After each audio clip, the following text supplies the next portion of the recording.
Jürgen, first of all, before we talk about football, a very big night for a very big Liverpool fan. Katrina Johnson-Thompson becoming world champion in the heptathlon. Just wanted to get your reaction to it. I'm a big supporter of these kind of sports anyway, and congratulations, brilliant. I knew about her relationship to Liverpool obviously before, but I still didn't watch it last night, but I saw it this morning, the first thing in the newspaper, so it's really great. Well done, and German headlines are not too bad as well, because the guy who won the competition is from Mainz, 21-year-old. So yeah, a big day for these two wonderful athletes. Really great job. I only heard not so much positive things about the World Cup there. It was too hot, blah, blah, blah, all that stuff. And now finally there are the positive headlines. Really good. Well deserved. Congratulations. On to the football. It's obviously 4 years since Brendan Rodgers left Liverpool. On this day, you're both nominated for Manager of the Month. He's still your landlord as well. So what kind of welcome can he expect at Anfield on his first return to Anfield from yourself and as well from the fans? Oh, I hope from the fans it will be okay. I don't know exactly. To be honest, never thought about that. From my side, it's fine. So all the issues are sorted, which we had a couple of years ago when we started living in the house. It's no, it's brilliant. We love living there, and it's all good. So we pay awful rent for him. So I'm not sure he has to work, but he's obviously still doing it. Oh. Yeah, welcome. And is doing really well. To be honest, I'm not surprised about that. I knew it when I came here that he was not the reason for that the things didn't work out. And since then, he did an incredible job at Celtic, obviously, and now at Leicester, building or rebuilding. I'm not sure. A lot of the players were in before him, still there. But good signings as well, really good signings, and a brilliant team. It's what they do is really good. I don't have to say that. I think everybody knows it in a moment when you watch the Leicester games. It's just exciting. It's just fresh. They're good, just good. Defend well, play football, and especially counter-attacks are pretty threatful. So yeah, good. Congratulations to that, but the reception I think will be good from my side. I said from the supporters I think as well. But still, is that not a friendly game? And that's what we want to make sure. Of course, we are there to perform as well, and yeah, hopefully we can do that. Just looking at the threat that they pose, obviously Leicester were the last team to really break into the top four when they won the title under Claudio Ranieri. Do you think, not necessarily go on and win the title, but do you think that this is a Leicester side that can really challenge and break into the top four again under Brendan? It looks like 100%. It looks like they are. There's no difference to other top six teams, part of maybe the name, but that is for sure the second best year. I think they will play. Or will have played in the last couple of years, because it's just you can see that it's built from the back.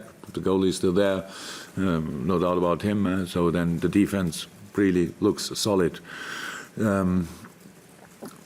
Yeah, on each position, midfield, creative, hardworking, offensively, very creative and very straightforward as well. So that's how you build a team, and that's obviously he has options. He can make changes.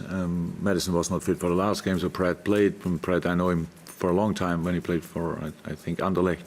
A really good player as well. So and then Didi, it's really built like you want to build a team. So from the back, experience, young, Evans and. The young Turkish guy, I know his name, but he cannot spell it, so that's all.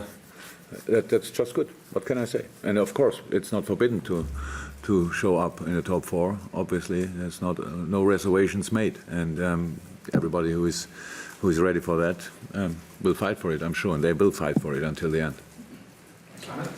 Can I just check, injury-wise, Joel was obviously and Alisson, you said maybe not, so where are they both? With Alisson, it's still maybe not. Yes. So yesterday he trained with the team. Is that the first time? Yeah, but if you know goalie sessions, they are very often pretty more intense than the proper football sessions, but looked really good. So we will see. I have to talk to different people before I make a decision about that. And then Joel looks good, but it's not ready for tomorrow. So and Chuck not, Kleiny not. So that's it pretty much. I think after international break, they're all back on track. But until then, we have only one game, so that game we have to play without them. When we spoke to Virgil, Apart from Kleiny, sorry, Kleiny will not be ready. Yeah. Sadly. When we spoke to Virgil after the match, he talked about needing to sort of get used to playing alongside Joe again. Now, it doesn't just happen straight away, and maybe there were moments that they all felt, I think, in that match they could have done better. So does Joe continue in that role again, and is it just a case of picking up from where they were, I suppose, last season and reminding themselves what a partnership they can be? It would be really not fair to make now Joe in any kind responsible for the goals we conceded in the game, because that was not the case. That players who didn't play together for a while need a bit of time to get used to each other again. That's completely normal. But in the first, especially half an hour, nobody could see any issues between the two boys. We were just exceptional in this half an hour, and these two guys as well. So, and then what makes this game especially difficult, or made it especially difficult, was the fact that how Salzburg defended. So each ball they won, there were not a lot in the first half an hour, but even though their all balls were directly in behind the line, and the runs they do are really good. And Joe did in these situations outstandingly well. So because of his speed, because of the challenges he had. But then the goals we conceded later, we conceded for different reasons. We lost the ball in a situation. So losing a ball is always difficult, but it's always a challenge you face in a football game. But then you should lose in the right moment, because then you have still a kind of a formation behind that. And if everybody's expecting we keep the ball and pass it through, then you are wide as a formation, and then then you can come in situations where the opponent can score. That happened, I think, at least 2 times in that game. So that has in the first place nothing to do with the centre halves. They are always then the last one who face the challenge, but we have to solve that earlier. So I was fine with his performance. So it helps, of course. Getting minutes is always good, and that's a challenge, of course. Having not the best rhythm, then maybe you need a few minutes, but he had them, and so all good. Just going back to Katrina Johnson-Thompson, when you said like you follow the sports and everything else, she was talking in another interview since winning gold that she took inspiration from that Barcelona winning the Champions League and not to never give up. So I was just wondering, throughout your career, maybe throughout or more recently, what kind of sports success has inspired you?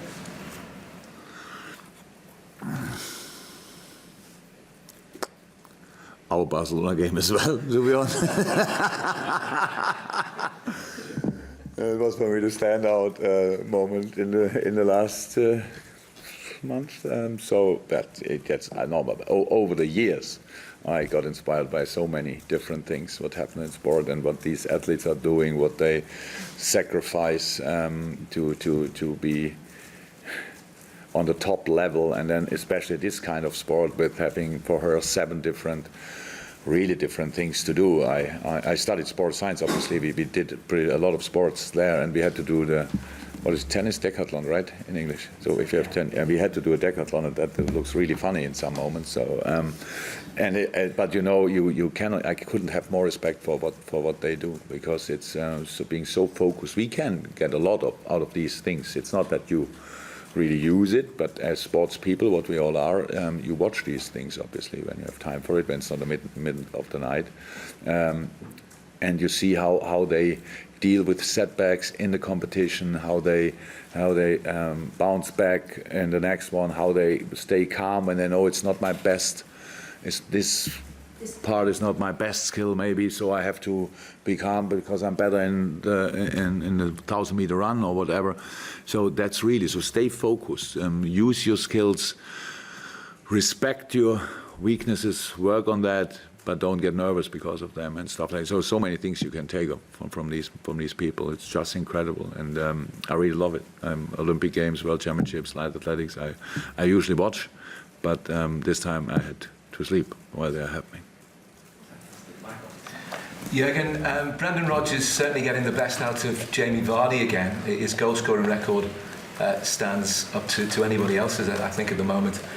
How do you go about coping with the threat of Vardy, who's so direct and quick and runs in behind, and you know what he's going to do, but coping with it is difficult, isn't it? That's true. To be honest, it feels like if somebody would now shoot a ball behind me, that Vardy would be there. So he's always over shoulder. So that's it's just good. It's not his only skill, obviously, but he's luring for these situations. He wants them and he gets them, and so. But always in football, we have to make sure that these situations don't happen that often. So it means have the ball, keep the ball, pass the ball is one thing. Lose the ball, win it back immediately. Know about what they are doing, but they are not like this. It's not.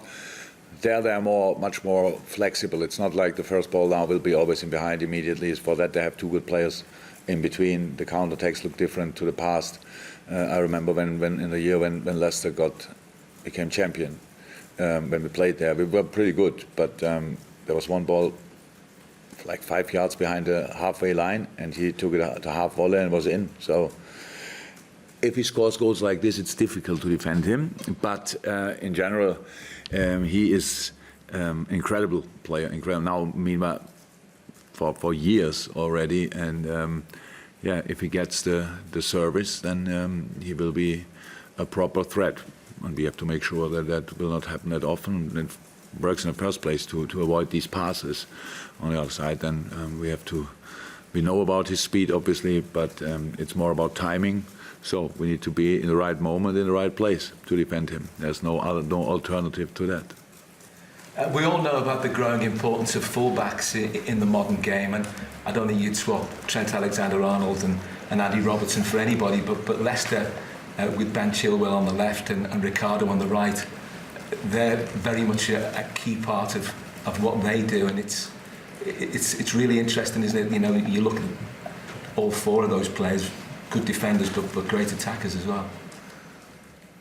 Yeah, so I think Ricardo was a right winger, so they made him a right fullback, which is I like that idea, to be honest. It makes really sense for a lot of players. So now he's settled in England. Now his defending is as good as he's offensively, and and Ben Chilwell. I first got aware of him when he was on loan to Huddersfield. So Dave Wagner was pretty much in my ear every day, but Leicester didn't want to let him go, and so he's still there, which was obviously good for him. And now he's a grown-up player. He's not a kid anymore, and he's football-wise exceptional, 100%. So yes, they have good fullbacks, but I'm still very happy with my fullbacks, to be honest. And for me, it's not a surprise that these positions are more and more important in football, because just modern football closes the center. That's how it is. Everything in modern football is about closing the center, closing the space where the ball is actually. But with an open center, you have no chance. So you close the center, that opens up the wings, whoever is there. Man City is doing it with offensive wingers, but they make the pitch big as well, and so that's what you have to do. And the better the footballer they are, the more it helps the team. So we are fine with ours. I'm sure Brendan is fine with his, and could be interesting who can make the difference. You spoke earlier about Joe getting more minutes and how important that is. I'm just wondering, because you've named a fairly consistent lineup all the time, how much you think about how many minutes the people who aren't in the squad are getting, and how difficult it is for someone to be dropped into the side and sort of pick up straight away. I wouldn't say it's difficult. It's just a job to do. Having rhythm is good. Not having rhythm, no excuse. So that's how a footballer's life is. We cannot. I know you didn't play for a while, and now I don't expect 100%. I only expect 40%. That's not the truth, to be honest. That's how life is. There are harder things in life than that. So it's the whole thing. It's not that they yes, some of them maybe didn't play that often, but they train all the time. So, and that's football as well. So don't think too much about it. It's all about.